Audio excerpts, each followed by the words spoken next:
বতু সারাদিন শরীর খারাপ গেছে, বুকু বমি করিছে, বুকু হাগু করিছে, বুতুর গায়ে জ্বর এসেছে। ওই জন্য এখন একটু ভালো আসে, আমার সঙ্গে দৌলদৌলি করলো। করার পরে বুটুকে একটা প্যান ফট্টি খাওয়ানো হয়েছে।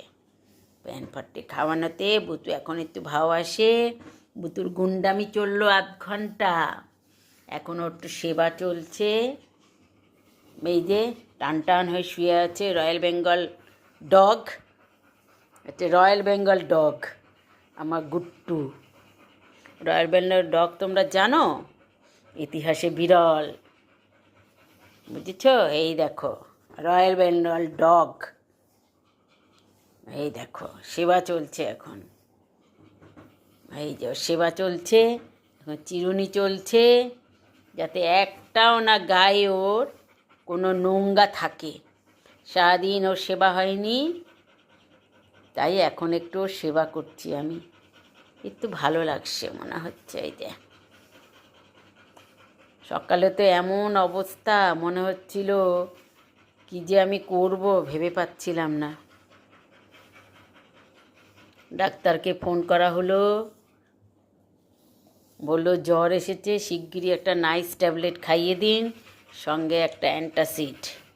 একটা নাইস ট্যাবলেট আর একটা অ্যান্টাসিড খাওয়ানোর পরে গুটুর মাথায় আমি একটু ঠান্ডা জলের একটু হাত দিয়ে বোলালাম, তোয়ালে দিয়ে দিলাম, পেটটা মুছিয়ে দিলাম। গুটু তারপরে ঘুমালো। ঘুমানোর পরে তারপরে গুটু উঠলো। ওঠার পরে তারপরে খেলো, খাওয়ার ইচ্ছা ছিল না কিন্তু খেলো। তারপরে ঘুম থেকে উঠে কিন্তু আর একবার বমি করেছে, তা আমি কিচ্ছু করিনি। এখন গুটু একটু ভালো আসে। এই যে আপনারা দেখছেন আমার গুট্টুকে এখন একটু বেটার। সারাদিনের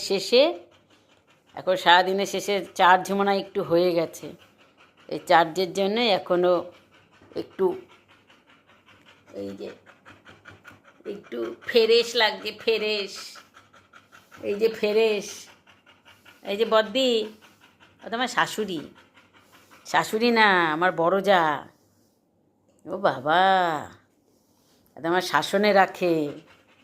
শাশুড়ি আমার শাসনে রাখেনি, বড় যা আমার শাসনে রেখেছিল।